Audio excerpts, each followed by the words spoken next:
Bueno, Leo hoy nos va a contar un poquito sobre la época después de recombinación y fundamentalmente a la época conocida como la reionización.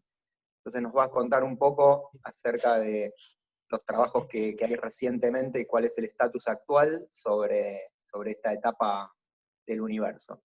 Así que bueno, como dijo Daniel, entonces ahora nos muteamos todos y le damos la palabra a Leo. Bueno, gracias Gabriel. Comparto la pantalla entonces. Ahí. Para empezar, bueno, primero quiero agradecerles a todos por recibirme nuevamente, ya por tercera vez en el IAFE. Es terrible esto, bueno, los veo, es como que le estoy hablando a la nada, pero sigamos. Y en particular agradecerle a Daniel por todo el trámite y por fomentar que yo viniera, y a Susana, que también no dejó pasar oportunidad para insistir sobre lo mismo. Así que bueno, gracias a todos, y un poco esta charla es la oportunidad también de devolverles un poco el agradecimiento, contándoles qué es lo que estoy haciendo y qué es lo que me van a ver hacer en los próximos años.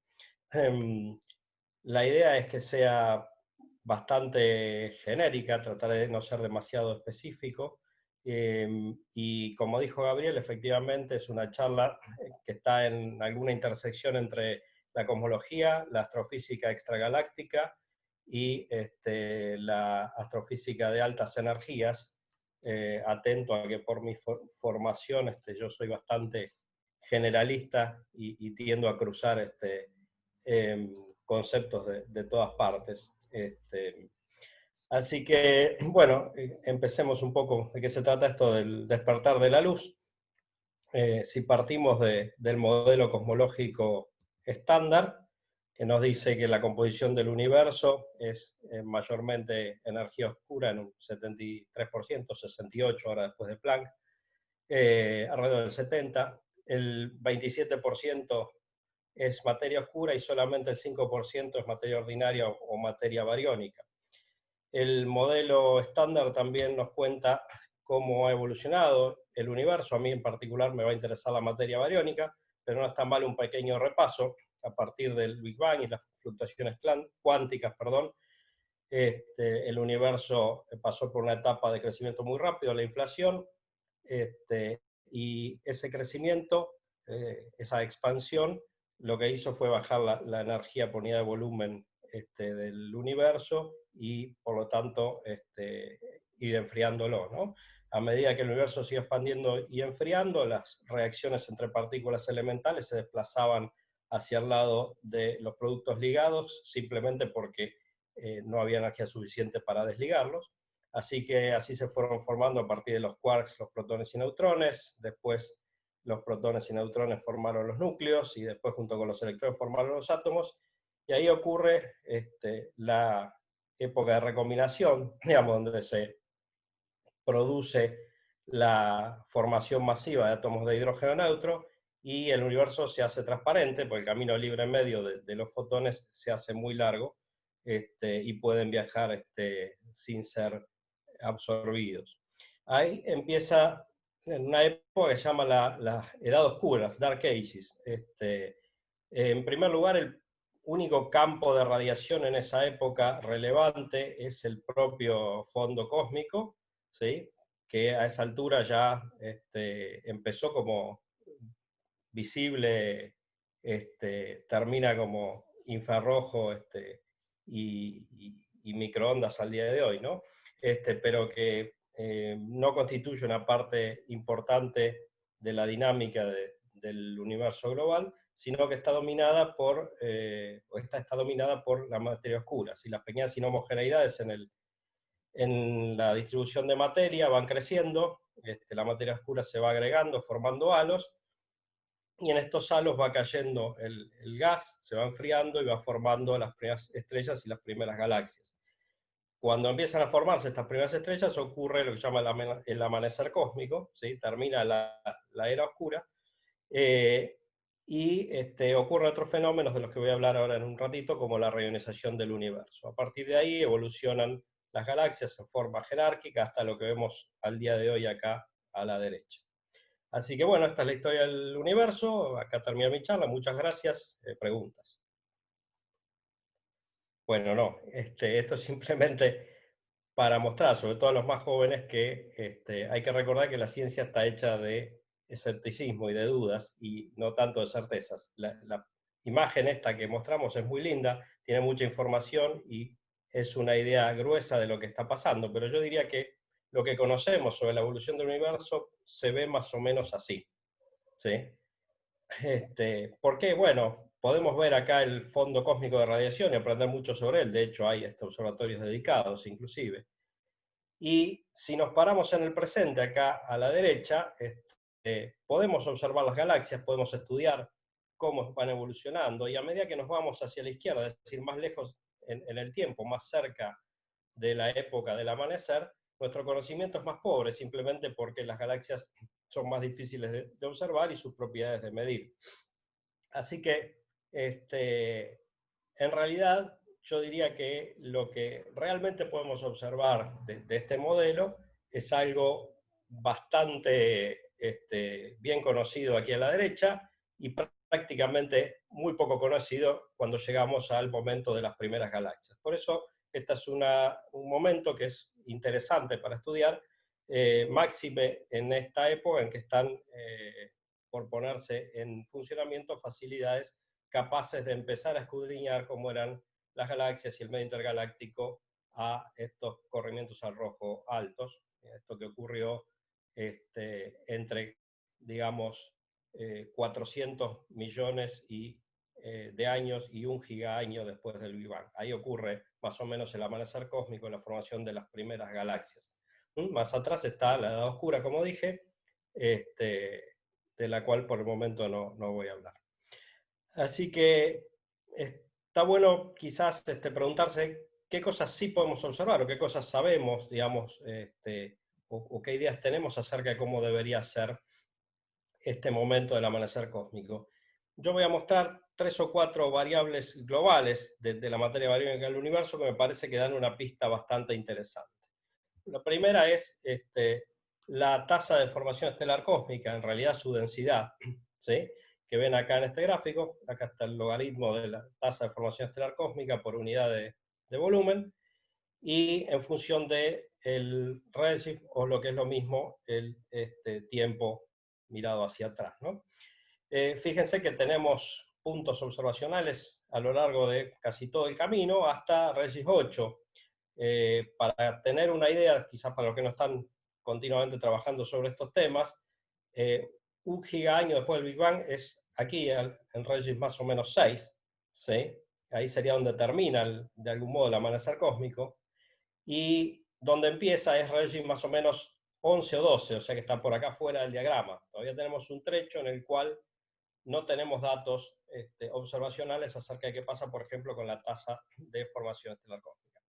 Como es de esperar, acá la tasa debería empezar a partir de cero, creciendo, ¿sí? Porque se forman las galaxias, se forman cada vez más estrellas, se usa cada vez más el gas disponible, hasta que en algún momento esa tasa va aplanándose, o el crecimiento va aplanándose, por cómo ese crecimiento jerárquico, cómo se va agotando el gas y cómo las galaxias son capaces de formar o no sus estrellas. Esto es lo que se llama el mediodía cósmico, cuando la tasa de formación estelar es máxima, y bueno, aquí estamos nosotros ya en el atardecer.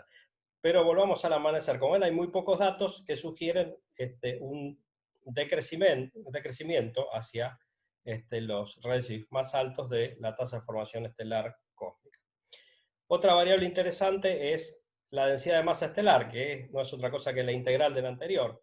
Esta parece un poco más incierta, los puntos están bastante más repartidos, pero también lo interesante es que hay mediciones de lo que es la masa estelar por unidad de volumen del universo en función del corrimiento al rojo. Otra vez llegamos hasta corrimiento al rojo de 8 o 9, porque lamentablemente no se pueden observar muchas galaxias más allá. Creo que el récord está cerca de 10, pero es una galaxia y no hay mucha estadística que hacer con una galaxia. Bien, ahora recordemos que sabemos también que el Big Bang nos dejó una composición química del universo muy particular, que es mayormente hidrógeno y helio, y apenas un poco de litio. Esta tabla de los elementos me gusta justamente porque está coloreada para esto, ¿no? Cuando terminó la recombinación, en las Dark Ages teníamos hidrógeno y helio, un poco de litio, y sin embargo hoy día tenemos toda esta tabla periódica de elementos que, como vemos acá, los estudios de formación y evolución de las estrellas nos dicen que la gran mayoría, los que están en amarillo, fueron sintetizados en estrellas que luego explotaron, estrellas masivas, ¿sí? Y los que no fueron sintetizados en otro tipo de estrellas que también explotaron, pero como enanas blancas en algún momento, ¿sí? Lo que se llama la supernova de tipo 1A. Y bueno, después la mayor parte de los elementos, como ven, se deben a eventos violentos estelares, ¿sí? La nucleosíntesis estelar pobló todo este diagrama, y la pregunta es cómo hizo para poblarlo, es decir, cuál es la cantidad de elementos químicos más pesados que el helio que formaron las estrellas y cómo lo hicieron en el tiempo. Acá hay un diagrama de lo poco que sabemos de esto, las abundancias cósmicas en función a través del tiempo del RESI, y como se ve hay una cierta tendencia al crecimiento, ¿no? Esto es la metalicidad del medio, que es la fracción, la abundancia fraccional de elementos más pesados que el helio respecto de la solar, ¿sí? Y como ven, hoy en día prácticamente la abundancia típica es cercana a la solar, y a medida que nos vamos hacia atrás en el tiempo, esta abundancia va disminuyendo. De modo que ir a estudiar el universo temprano, ir a estudiar la era de la recombinación, de la reionización, perdón, o ir a estudiar el amanecer cósmico, es también ir a estudiar un medio caracterizado por baja abundancia de elementos pesados, es decir, más parecido a lo que era el medio primordial. Bien, entonces podemos ver lo que conocemos acerca de la tasa de formación estelar, de la masa formada en estrellas y de las abundancias químicas. Otra cosa que podemos conocer es el estado de ionización del medio intergaláctico, ¿sí? El gas intergaláctico no está hoy día neutro, sino que está prácticamente completamente ionizado. Esto se puede ver a través del efecto llamado Gunn-Peterson. Lo que vemos en la figura son espectros de cuasares a distintos corrimientos al rojo, ¿sí? Cercanos a 6, no veo si en el gráfico, hacia acá está, 6,28, 6, 5,8 y 5,8. ¿Y qué es lo que vemos acá? Bueno, esto es la línea de Lyman alfa, la transición 2,1 del átomo de hidrógeno, obviamente corrida al rojo debido a la distancia. Y en principio, si el medio que nos separa a nosotros del cuásar está completamente neutro, lo que ocurre es que la emisión que está a mayor energía de Lyman alfa, es decir, la que está hacia la izquierda en el gráfico, tiene que ser absorbida, porque a medida que el universo se expande, la radiación atraviesa el medio, disminuyendo su energía, en algún momento entra en resonancia con el hidrógeno del medio local a través del Lyman alfa y es absorbida, ¿sí? Y fíjense que eso se ve perfectamente aquí, ¿sí? En el último de los gráficos se ve que prácticamente no hay emisión a la izquierda del Lyman alfa, mientras que en los otros se observan emisión, lo cual sugiere que no puede haber demasiado hidrógeno neutro. Si uno hace los modelos y las cuentas como debe, llega a la conclusión de que la fracción de hidrógeno neutro a corrimientos rojos al rojo menores que 6 es menor a 10 a la menos 4. Mientras que a corrimientos al rojo 10, esta fracción se ha medido del orden del 50%, no por espectro de cuásares, sino por la profundidad óptica de la dispersión de Thomson, que es otra forma de medir en realidad en este caso el complemento, que sería la cantidad de electrones libres que hay, ¿sí? Que tienen que ver con la cantidad de átomos ionizados. Entonces hay una transición de fase en algún punto en el medio intergaláctico de neutro, que fue lo que dejó la recombinación, ¿sí? 400.000 años después del Big Bang, a el estado ionizado que vemos a corriente rojo 6, es decir, 1 gigaño después del Big Bang. esa transición es lo que se conoce como reionización, y cómo se desarrolló exactamente no está claro todavía, ¿sí? Lo que suponemos es que, bueno, aquí tenemos en este gráfico la línea de tiempo otra vez, ahora avanza el tiempo hacia abajo, aquí se formó el fondo cósmico, se hizo neutro el medio intergaláctico, bueno, no había galaxias, el medio del universo en ese momento, y pasaron las edad oscura hasta que los halos de materia oscura fueron formando galaxias, y esas galaxias fueron emitiendo radiación ionizante a través de, por medio de sus estrellas masivas y otros sistemas estelares. Esos son los puntitos amarillos que ven acá, que cada vez van siendo más y van generando regiones ionizadas más grandes hasta que se mezclan todas y el universo se vuelve a ser ionizado, y por consiguiente también transparenta la radiación. Es importante, si no hay un montón de radiación que no seríamos capaces de ver. ¿Cómo ocurrió esta transición de fase? En detalle, es decir, cómo fue variando su escala espacial, temporalmente, si ocurrió antes o después, cuáles fueron las fuentes responsables de esta transición, es algo que todavía está en discusión, ¿sí? De hecho, recopilando un poco lo que dije hasta ahora, la física del amanecer cósmico es la siguiente. A partir del colapso de halos de materia oscura y del enfriamiento del gas en ellos, se forman las primeras estrellas, ¿sí?, que emiten radiación ionizante y van evolucionando a través de, bueno, por efecto de su nucleosíntesis, ¿sí? Entonces tenemos en los halos sistemas, que son las estrellas, que son capaces de emitir radiación en forma de fotones, ionizantes o no, y también en forma de partículas. Y estas estrellas, por ejemplo, explotan como supernovas, las supernovas aceleran rayos cósmicos,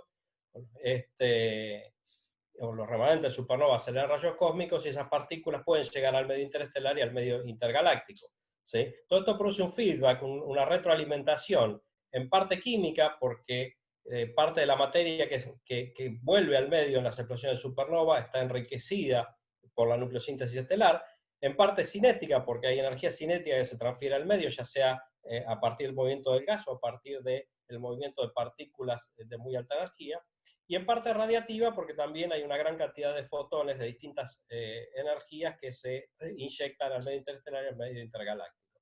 Este feedback regula muchas cosas. En primer lugar, calienta y ioniza el medio por su interacción con los átomos y los iones en el medio, tanto el medio interestelar como el medio intergaláctico. Y en segundo lugar, regula la formación estelar, porque la formación estelar es sensible a la densidad y la temperatura del medio, y por lo tanto la evolución química. Así que la comprensión de todos los gráficos que mostré antes está ligada, y está ligada mayormente en esta época, en donde las primeras estrellas o los primeros sistemas estelares en las primeras galaxias empiezan a generar este feedback, ionizan el universo, calientan el medio intergaláctico y tienen una regulación no menor sobre la formación estelar. Para entender el proceso completo necesitamos entender cuáles son las fuentes. Uno habla de estrellas, la gente habla de estrellas masivas, y sí, está bien, la estrella masiva es quizás la fuente más obvia, porque las conocemos, digamos, seguro que se forman. Hay modelos que dicen que las estrellas en estas etapas del universo deberían tener una componente, o mejor dicho, las poblaciones estelares deberían tener una cantidad de estrellas masivas importante, pero no son las únicas. Fíjense, hablando de feedback, acá hay una imagen, la estrella azul, esta es una estrella masiva, o un dibujo de una estrella masiva, y si uno va a la energética, esta estrella emiten fotones a razón de 10 a la 3, 10 a la 4 luminosidades solares. Esto es 10 a la 37 ergios por segundo, y lo hacen por ciertas cantidades de tiempo que va entre 1 millón y 10 millones de años. Pongámosle 10 a la 14 segundos. ¿Sí? La energía total liberada de fotones es entonces 10 a la 51 ergios. Después estas estrellas explotan. Acá tenemos un remanente de supernova para ilustrarlo, ¿sí? Las supernovas se entregan al medio del orden de 10 a la 51 ergios, ¿sí?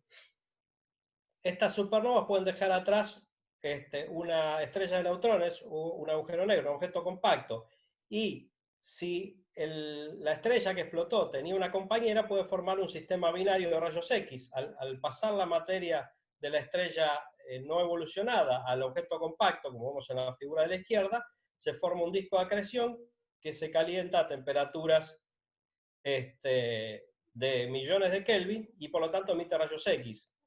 forma sistemas que llamamos binarias de rayos X. La imagen del medio muestra una imagen X de Chandra, el telescopio Chandra, con un montón de binarias de rayos X. Estas binarias tienen luminosidades del orden de 10 a la 38 ercios por segundo, y típicamente tienen un duty cycle, un tiempo efectivo, llamémosle, de emisión del orden de 100.000 años, o sea, 10 a la 12 segundos. Otra vez, en total emiten 10 a la 50 hercios. ¿Sí? Algunas de estas binarias, mayormente las que tienen agujeros negros, tienen mecanismos por los cuales emiten o lanzan chorros de batería a velocidades relativistas, lo que llamamos jets. ¿Sí? En conexión con la acreción, generan una eyección de materia en forma de jets. Esos jets tienen potencias también del orden de 10 a la 38 hercios por segundo, no necesariamente radiación electromagnética, también pueden emitir rayos cósmicos, partículas relativistas. ¿Sí? Y también tienen un tiempo efectivo del mismo orden, con lo cual tenemos otros 10 a la 50 hercios. Entonces, fíjense que las estrellas masivas, que al fin y al cabo terminan siendo las culpables de todo, son capaces de inyectar al medio un feedback en diversas formas, químico, cinético, radiativo, en diversas etapas de su formación y evolución, y entonces regular fuertemente la evolución de la formación estelar y del calentamiento y la ionización de los halos.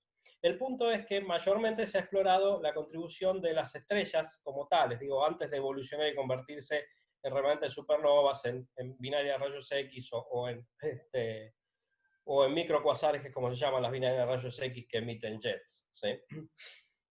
Entonces, acá hay mucha tela para cortar y muchos fenómenos para estudiar. Recién estamos entendiendo esto. De hecho, es difícil conocer cómo son esas estrellas masivas. Y de hecho, el conocimiento de lo que es la física del amanecer cósmico es más un desconocimiento, porque la mayor parte de las cosas son extrapolaciones hechas desde el universo conocido o modelos teóricos que todavía no son contrastables con observaciones. ¿Sí? Por ejemplo, para poder entender todo este proceso uno necesita conocer las fuentes y sus poblaciones. Esta es la parte que le toca a la astrofísica. ¿Sí?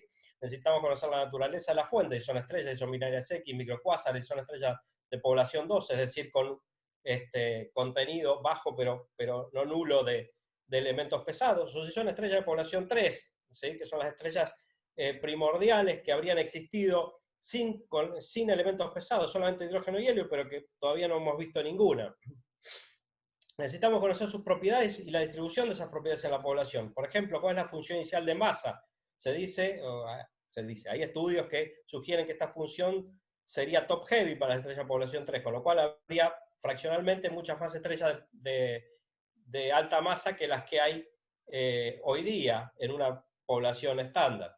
También se dice que la fracción de binarias sería alta, ¿sí? Se han hecho estudios que sugieren eso, lo cual implica entonces que la contribución de las binarias X o de sistemas como los microcuásares podría ser también importante. ¿Sí? Hay que comprender la emisión, cuál es la luminosidad, no solo en fotones, sino también en rayos cósmicos. Las binarias X y los microcuásares, las binarias X generan fotones de alta energía, los microcuásares a través de los shocks que se producen en los jets aceleran partículas y por lo tanto generan también emisión de partículas. ¿Cuál es la distribución espectral de energía de esa emisión? También es importante porque todo afecta en el sentido del feedback. Y para estas tres cosas, apenas tenemos modelos y algunas extrapolaciones. ¿Cuál es la tasa de producción y la evolución temporal de estos sistemas? Otra vez, la desconocemos casi por completo, salvo por extrapolaciones o algunos modelos. Y finalmente, ¿cuáles son las dependencias con las propiedades de las galaxias? ¿Sí? Porque al fin y al cabo la galaxia no está sola, está en una red de halos que tienen distintas masas, y seguramente en halos de distintas masas se forman fuentes de distintos tipos o distintas cantidades de fuentes que entonces van a afectar distinto el medio. Por si eso fuera poco, no basta con saber lo que emiten las fuentes, sino que hay que ver cómo esa emisión interactúa con el medio, cómo se propagan los fotones y las partículas, ¿sí? Cómo interactúan con el medio neutro o ionizado, dependiendo de la época de la que estemos hablando. Más atrás en el tiempo estará más neutro, más cerca de nosotros más ionizado. Y esto implica, por ejemplo, cuál es la fracción de escape de las galaxias, una cosa que todavía está discutiéndose. La fracción de escape de los fotones ionizantes parece ser alrededor del 10%, pero la fracción de escape de las partículas no está en absoluto clara. ¿Y cuál es contribución relativa de las distintas fuentes es algo que tampoco queda claro. Probablemente inclusive cambie en el tiempo, porque al principio nacerán muchas estrellas, a medida que las estrellas van evolucionando, habrá una componente de binarias X con objetos compactos que crecerá y luego decaerá en distintos tiempos. La conjugación de todo esto es lo que va a dar el resultado final de cómo evoluciona la ionización del medio, la tasa de formación estelar, la cantidad de estrellas o la abundancia química global media del universo. Y esto es lo que intentamos estudiar a partir de modelos, mayormente para las fuentes y sus propiedades, simulaciones cosmológicas que tratan justamente del conjunto de fuentes, la distribución de halos y el conjunto de fuentes en cada uno de ellos, y modelos de propagación y de posición de energía que tienen que ver más con la microfísica, con cómo un fotón de tal o cual energía o un electrón de tal o cual energía va entregando su energía y generando ionizaciones o calentando el medio. Esto es en esencia lo que he estado trabajando con los colaboradores que mostré en la primera diapositiva en los últimos años, y es lo que pretendo seguir haciendo al menos en el futuro próximo. Para muestra, digamos, les cuento algunos de los resultados que hemos estado obteniendo. Quizás el primero de todos, junto con Celeste Artale, Patricia Tisera, estuvimos estudiando el feedback cinético de las binarias X. Esencialmente lo que hicimos fue poner un feedback dependiente de la metalicidad en las simulaciones cosmológicas, y vimos que se describe mejor la tasa de formación estelar cósmica. Este gráfico es la tasa de formación estelar cósmica en función del corriente al rojo. La línea azul punteada o celeste punteada es una simulación sin este feedback, solo con supernovas, y la línea roja que anda mejor es una simulación con feedback por binarias X dependiente de la metalicidad. Otro trabajo tuvo que ver con la tesis de Vane Doudna, que fue estudiar las poblaciones de binarias X a baja metalicidad. Esto es lo que les mencionaba, la extrapolación de lo poco que conocemos de hoy día al universo temprano, que sabemos que su característica primordial es la baja metalicidad. Y lo que encontramos con Vane es que a baja metalicidad, en este gráfico de la izquierda, la cantidad de binarias X en el universo local es mayor, casi un orden de magnitud, que a alta metalicidad, lo cual sugiere que la extrapolación de las binarias X de hoy al pasado tiene que tener en cuenta esta diferencia, ¿no? En algún punto la cantidad de binarias crece y por lo tanto su efecto sobre el medio también. De hecho, la luminosidad de esas poblaciones también crece, como muestra el gráfico de la derecha, que es la luminosidad total emitida en función de la metalicidad, y que muestra efectivamente una tendencia a crecer hacia bajas metalicidades, es decir, hacia la izquierda. Siguiendo con el trabajo de Vane, tratamos de estudiar la reionización por rayos cósmicos, mayormente emitidos por microcuásares. Para eso tuvimos que desarrollar el estudio de cómo se propaga y cómo depone la energía a los electrones relativistas. Para eso creamos un código, le llamamos Utopía for Understanding Transport of Particles in Astrophysics, que, bueno, tiene un poco las ideas que contó Claudia el coloquio anterior sobre el stopping de partículas relativistas y cómo depone la energía en el medio. Y de hecho, Utopía es, en cierto modo, una adaptación de Jan 4 a la astrofísica. Acá ven una imagen de una cascada producida por un fotón. Los fotones son las líneas azules. Esto es una cascada por un fotón que interactúa con el fondo cósmico de radiación en el medio intergaláctico, en un campo magnético, produce electrones, los electrones se desvían en el campo magnético y luego generan nuevos fotones por dispersión Compton, que es lo que hace que la cascada se abra y los fotones finales terminen saliendo en una dirección distinta a la original. Esto, si no recuerdo mal, un fotón de energía de 1 teraelectronvolt. 1 teraelectronvolt es casi un microjoule puesto en una partícula. Bien, para hacer estos cálculos, y sobre todo los que tienen que ver con reionización, tenemos que entender un montón de interacciones de electrones y fotones entre sí con el medio, como todas estas que listo acá a la izquierda, y en particular quiero aprovechar para agradecerle al grupo de colisiones que nos dio una mano formidable con la ionización, tanto Claudia como Darío Mitnick, que nos permitieron seguir adelante. un ejemplo de una colaboración interdisciplinaria dentro del IAFE.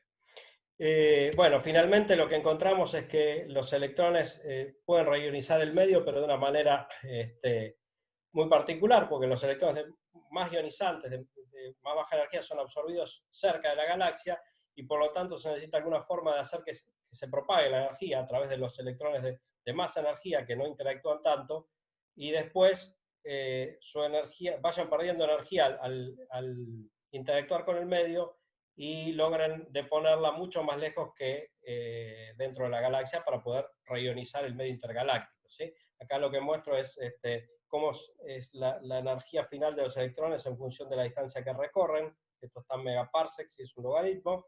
Y como ven, los electrones de energías del orden del Kev no viajan muy lejos, apenas unos cientos de kiloparsecs, y ahí es donde tienen su máxima ionización.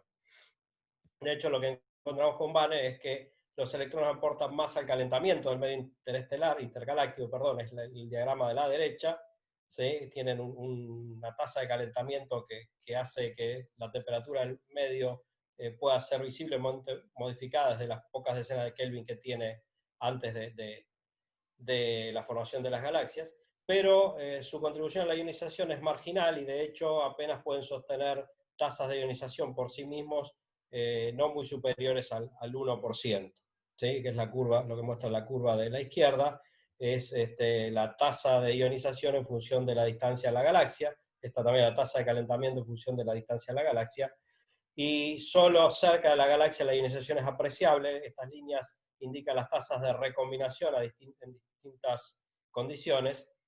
La mayor parte de las veces la ionización por electrones no puede compensar la recombinación rápida del medio, pero sí puede calentar de manera relativamente eficiente, y por lo tanto es una contribución interesante que no se había estudiado anteriormente.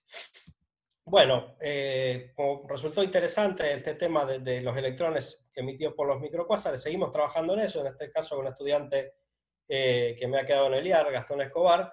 Estudia ahora los sistemas microcuásares para ver cómo los JOCs aceleran partículas y cómo se emiten rayos cósmicos. Lo que ven acá es la energía emitida por un microcuásar típico, como sinus X1, en función de, bueno, esto es el factor de Lorentz de los electrones, así que de electrones y protones, así que estamos hablando aquí de electrones de mega electronvolt, giga electronvolt, tera electronvolt, y protones de gigas, teras y peta electronvolt.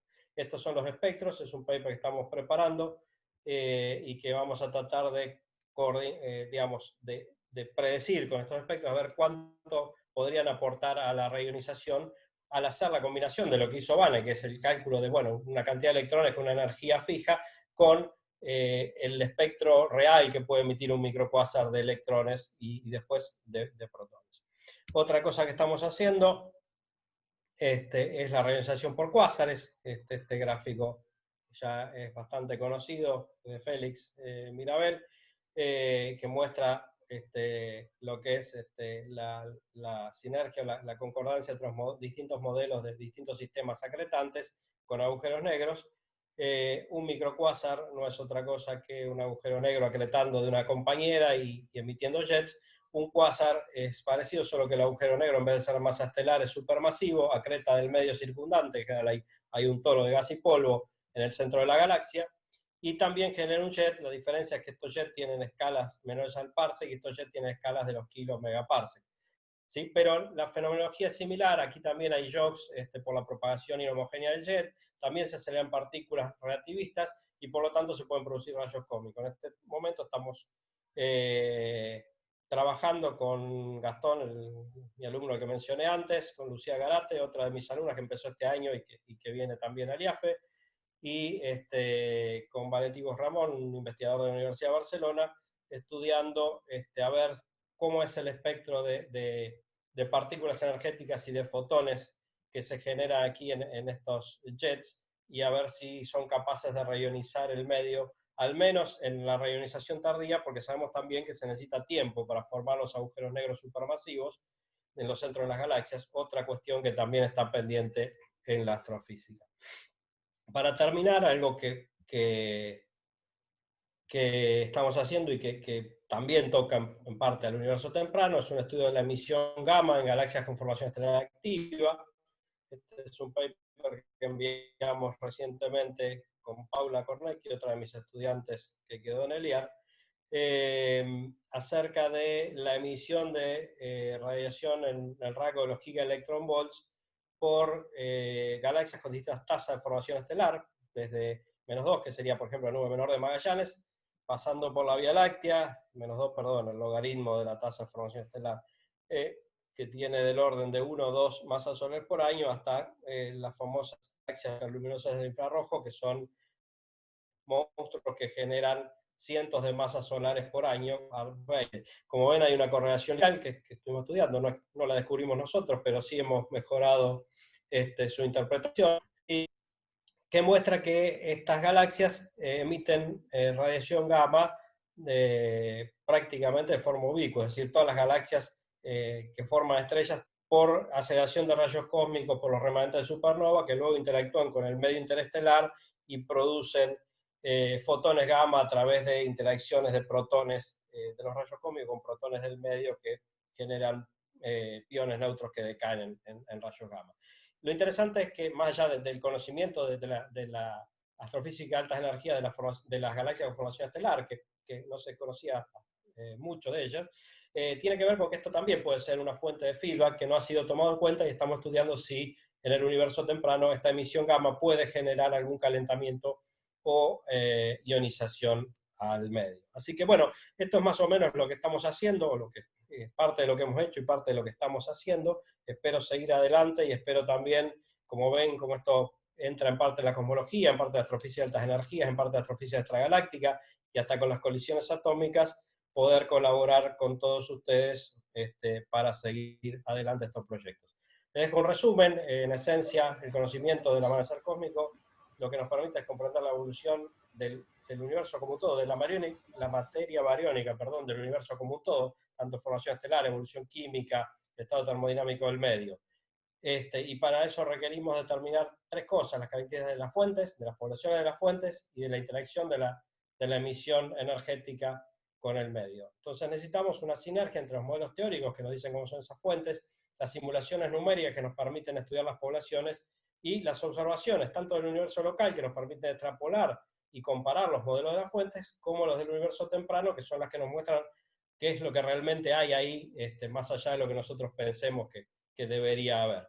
Y lo interesante de todo esto es que la próxima década debería haber un boom en estos estudios, gracias a que se van a poner en órbita el James Webb Sky Telescope, se va a construir el SKA, el James Webb va a estudiar en el rango del infrarrojo las poblaciones, digamos, de galaxias y de estrellas a redshifts altos. El SKA va a poder estudiar por tomografía de 21 centímetros el hidrógeno neutro, y por lo tanto nos va a dar una idea de cómo fue realmente la reionización.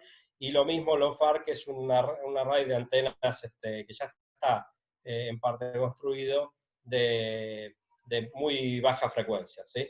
Así que esperamos que la próxima década efectivamente haya un avance sobre este conocimiento, y lo que esperamos es que tanto nuestro grupo, nuestro grupo de astrofísica numérica, como los demás grupos del IAFE, y el IAFE en sí como un todo, sea parte de este avance. Muchas gracias. Bueno, gracias Leo por la